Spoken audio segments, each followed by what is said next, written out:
भारतीय जनता पक्ष गेल्या काही वर्षांपासून एक देश एक निवडणूक करण्यासाठी प्रयत्न करत आहे. भाजपने निवडणुकीच्या जाहीरनाम्यात या संदर्भात आश्वासन दिले होते. तसेच माजी राष्ट्रपती रामनाथ कोविंद यांच्या अध्यक्षतेखाली समिती नेमण्यात आली होती. या समितीने वन नेशन वन इलेक्शनच्या बाजूने कौल दिला होता.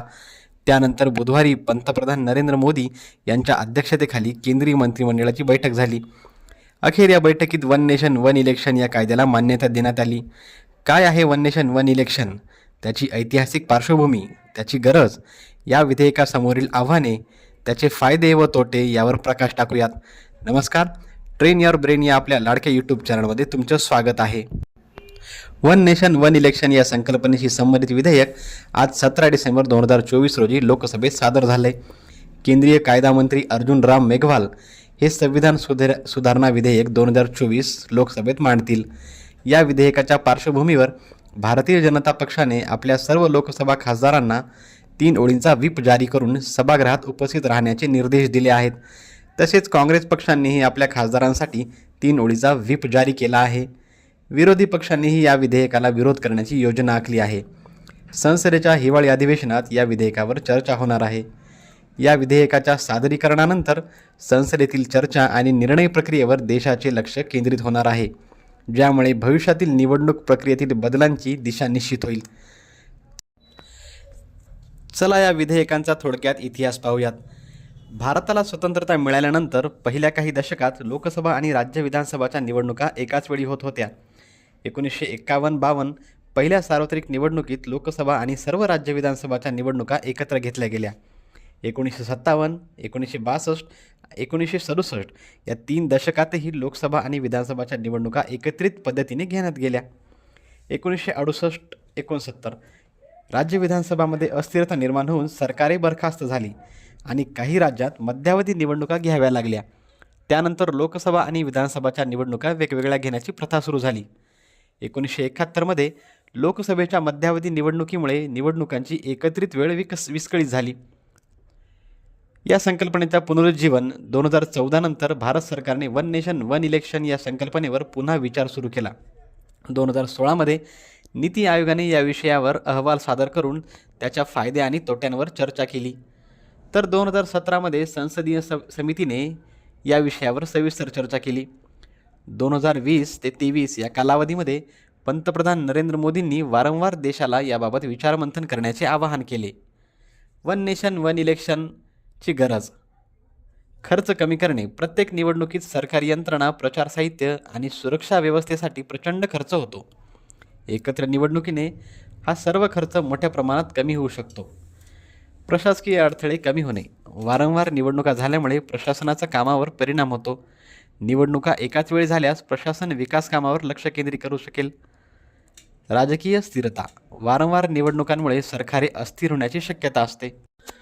मतदारांमध्ये जागरूकता. मतदारांना एकाच वेळी दोन्ही निवडणुकांबाबत माहिती देऊन मतदानाचा हक्क बजावणे सोपे होईल. वन नेशन वन इलेक्शनसाठी आव्हाने. संविधानिक बदल. भारतीय संविधानानुसार लोकसभा आणि राज्यसभा यांची मुदत 5 वर्षे निश्चित आहे. वेळेआधी कोणतेही सरकार बरखास्त होऊ शकते. या पार्श्वभूमीवर एकत्र निवडणुकांसाठी संविधानात बदल आवश्यक आहे. नंबर 2, राजकीय सहमतीचा अभाव. वेगवेगळ्या राजकीय पक्षांचे या संकल्पनेवर वेगवेगळे मत आहे. काही पक्षांना ही संकल्पना राज्यांच्या स्वायत्ततेवर गदा आणणारी वाटते. नंबर 3, तांत्रिक अडचणी. संपूर्ण देशभरात एकाच वेळी निवडणुका घेण्यासाठी प्रचंड यंत्रणा आणि संसाधनाची आवश्यकता असते. आणि नंबर 4, प्रशासकीय भार. निवडणुका एकाच वेळी घेतल्यास सुरक्षा दलांवर मोठा भार पडेल. तर आता पाहूयात वन नेशन वन इलेक्शनचे फायदे काय आहेत.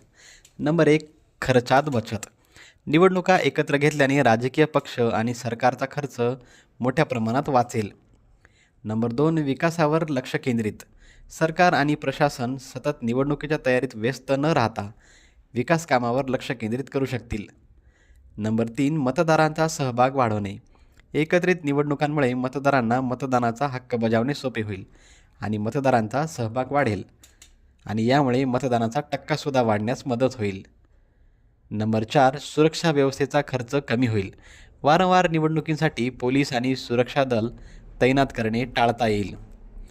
सत्ताधारी पक्ष भाजप सरकार वन नेशन वन इलेक्शन संकल्पनेचे जोरदार समर्थन करत आहे.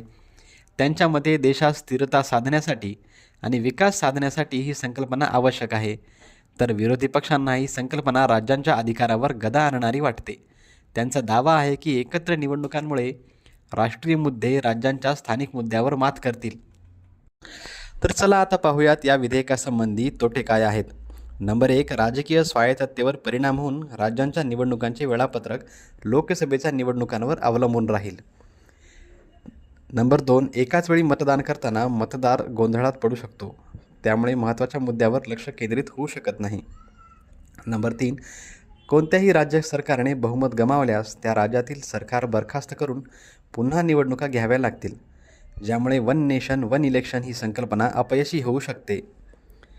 नंबर 4, प्रादेशिक पक्षांना राष्ट्रीय निवडणुकीत महत्त्व कमी मिळू शकते, कारण राष्ट्रीय मुद्द्यांवर भर दिला जाईल.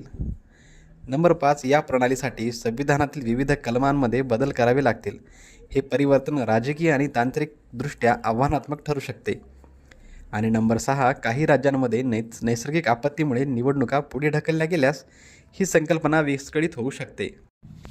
वन नेशन वन इलेक्शन ही संकल्पना फायदेशीर ठरू शकते, परंतु ती लागू करण्यासाठी व्यापक चर्चा, सर्व पक्षांचे सहकार्य तसेच घटनेत आवश्यक बदल करणे गरजेचे आहे. एक देश एक निवडणूक, खर्च वाचवू की लोकशाही मुद्द्यांवर गदा आणू, यावर तुमचे मत कमेंट करून आम्हाला नक्की सांगा. आणि व्हिडिओ आवडला असेल तर व्हिडिओला लाईक करा.